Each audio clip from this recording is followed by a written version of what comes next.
Okay, today we are taking a look at the Victorinox Classic SD 7 function pocket knife.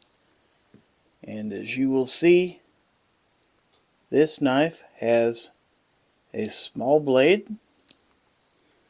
It's perfectly sharp. I've used it several times.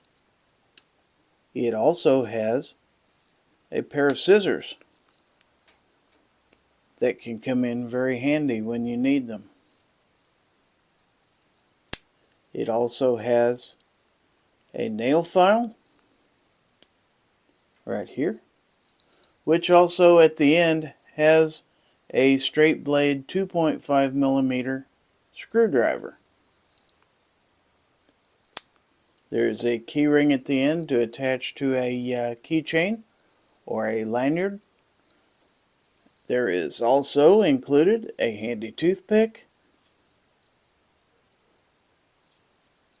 and on the other side a small pair of tweezers.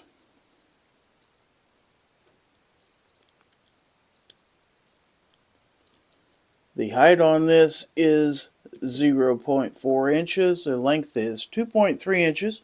It weighs in at 0.7 ounces.